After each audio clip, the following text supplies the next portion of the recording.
I love this opener, and that Mary's like, what you selling? What you selling? What's going on here? Greetings, favored one. That's sounding like something's up. And I feel like she's kind of like, why are you calling me blessed exactly? And then he lays it out, and then I think she's still asking the same question. Like, hey, I'm a young woman, I'm not married, and you're telling me I'm going to now be pregnant? And that's a good thing. Right, right. That's their message, right? But I think it's very reasonable for Mary to be a little bit like, whoa, buddy, this doesn't feel right, because surely you know what you're asking me to do. You're asking me to be an unwed pregnant woman in this particular society.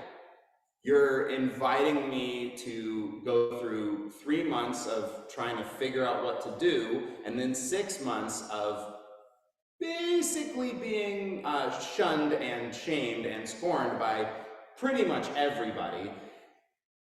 And I'm gonna tell them it's God's baby, and that's gonna work. Right? So, why do you call me blessed again? I'm just putting a little bit of a modern spin to this story. No. Well, think about it. I think it's actually it'd be almost easier today than it would have been back then, right? Because if you were a woman who was pregnant and who wasn't married and had never been married, then that would prove that you had sex outside of wedlock, and you'd probably never get married again. And if you think about the kind of economic and social security that comes through marriage, I mean, there's a reason that this was all framed out as these kind of like exchanges, because it was about financial security. I mean, we live in a world, how long ago was it that women couldn't have bank accounts in their own name in this country? 70s. Yeah, I mean, we're talking about not that long ago, right?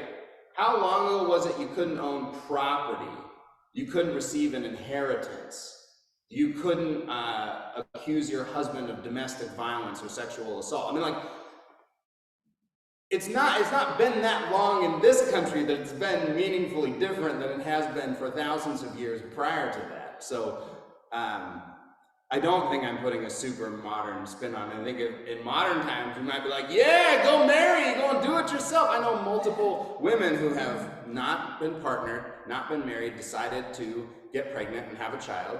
I know 2, and they're doing fine, and it's socially acceptable. They're not experiencing a ton of pushback even from within their own family. They've got a ton of support, and I just think, God, this is a whole different world than it used to be.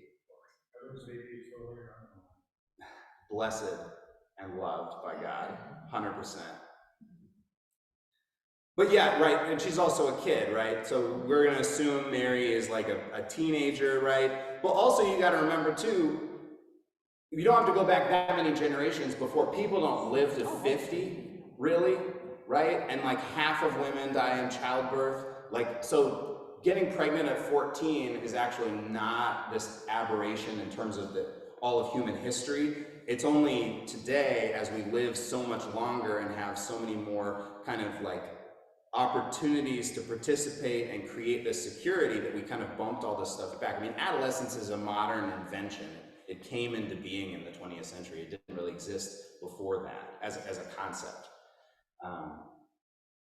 So I think that it's not really all that strange that Mary, as a young woman, would get pregnant. It's the fact that she's doing it out of wedlock that's really the strange part. And I think that's, in the modern times, I feel like that's almost the harder. We get hung up on her being young, and I think we should be more hung up on the fact that she's unmarried, and that God is doing this and saying, yep, I want you to go through what that's going to be like, how hard that's going to be. I can see and know that that's going to be hard. And Mary's like, so how am I blessed again? And so then the angel goes on and says, oh, well, let me tell you about this baby. This guy is going to be amazing. Let me tell you what he's going to do. You're going to name him Jesus, and he's going to be great. He's going to be called the Son of the Most High. The Lord God's going to give him a throne. He'll reign over the house of Jacob. His kingdom will have no end. And Mary's like, uh-huh. And tell me how I'm blessed, right? And I think about this in terms of like thinking about, God's going to do this amazing thing. And I'm kind of like there for it. It's not, is that happening? Am I just a vehicle for God to happen in this moment? Like, how do I feel about this? And does that really matter? Also, like, I'm supposed to raise a kid that's gonna become all these things. That sounds like a lot of responsibility. Like, I've seen my little brothers and how they are. You want me to raise the Son of the Most High? Okay, how am I blessed again? This seems like a lot. And so then the angel like goes on and says, you know what? Let me tell you, the Holy Spirit's gonna come upon you, and the power of the Most High will overshadow you. Therefore, the child to be born in you will be holy. And I feel like this is where the angel kind of pivots and is like, all right. You're gonna have an undeniable experience of God. If you've ever had doubt about whether there was a God and whether God was powerful and whether God could do amazing things, you're gonna know it in your body. You're gonna have this incredible, transformational, personal, embodied experience of God. It will never be a thing you can deny. It won't just be a dream. You won't just have thought, oh, I had a vision, or there was this encounter. No, you will know that there is a God, the Lord Almighty, in your body, because you will never have had sex, and you will get pregnant, and you will grow this child in your body, and it will change you. And I still think she's like, uh-huh. And why do you call me blessed? Because that still sounds like a lot of work, and challenge, and difficulty. And she can see this stretching out in front of her and what she's about to go through, what this is about to feel like. And I think the terror of doing this alone starts creeping in. I know my parents. This isn't going to go down well. I'm betrothed to this guy, but honestly, I don't really know him all that well. I don't know what's going to happen. But I know what happened when Genevieve got pregnant, and that didn't go super well, right? So I think she's looking at this and she's just feeling like, why do you call me blessed again? And then I think this is where it really turns for her. And now, your relative Elizabeth, in her old age, has also conceived a son. And this is the 6th month for her, who was said to be barren. For nothing will be impossible with God. I think Mary finally hears, you're not going to go through this alone. As all of the possibilities of what this is going to be like and what this is going to mean, and the high expectations, the heaviness of the burden. See, in Christian theology, there's this belief that Mary knows at the moment of the Annunciation about the crucifixion. And so if you ever see like medieval paintings or mosaics of the Annunciation, you see Mary, and she's always got a little white, like a handkerchief attached to her belt or on her side or in her hand or somewhere, and it's symbolizing the the handkerchief she's going to use to wipe away her tears at the crucifixion. There's this understanding that in this moment when the angel visits her and tells her that you are going to bear the Christ, the Son of God, that she is also touched with the deep pang of sadness of exactly what that's going to mean. That she's in a certain sense the first disciple of Jesus because she knows exactly where this whole thing goes in a way that his disciples don't understand until the other side. And I think it turns for her when she hears there's somebody else, somebody in your family, somebody you already know who loves you and cares for you, somebody who already sees you and will accept you exactly as you are. And she has been wanting and desiring and praying for years upon years for a child. And she's going to have one. Somebody who is zealous for you and your household, and somebody who is zealous for raising up a child. And you're going to have somebody to go through this with. Somebody who's going to get it, and who's going to get how strange this is. That you're going to have to trust that God is in this.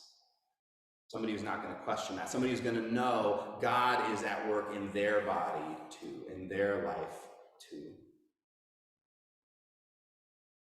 And I think that's where the moment shifts. And she says, okay, here I am a blessing. Here I am blessed. I think sometimes it's not so much about the big thing that we're called to do, but are we called to do it together? It's not so much about the weight, but about whether we're going to bear it together. See, I really think that she turns and accepts this call, accepts this work, accepts this great, profound, exhausting grief of raising up the Son of Man to his destiny. Because she knows that we're going to go through this together. And that God becomes more obvious the more we are together. And I think that that is the truth of the church.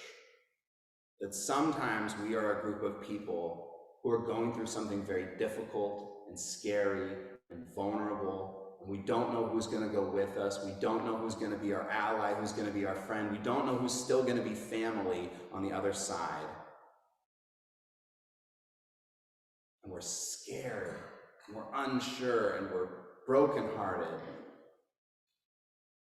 And sometimes we have work to do. We have an amazing and powerful call on our lives. There is something that we have been set apart and set aside by God to do, and not in this kind of global sense, but in this moment, in this relationship, in this part of our life right now. God has put it upon our heart that there's this heavy lift that will benefit humanity, that will benefit the community, that will benefit those that we love. And oftentimes, I know this from many of you, it just feels like too much. And we're not sure that we have the internal resources. We're not sure that we have, they say that God equips the called, not calls the equipped. And how many times have we wished it was the other way around? Like, give me some resources first. I don't, why do you call me blessed? Exactly. But I think that's what the church on earth, I think that's what God's church, I think that's what Christ's church is all about, is to say that same message to one another that the angel says to Mary. Hey, there's somebody who's going on ahead of you. There's somebody who's going to go through this just a couple of steps ahead of you. And so you'll be able to go together. But we'll have this chance to be together, and the will of God will be revealed together. And I believe God becomes more obvious to all of us together.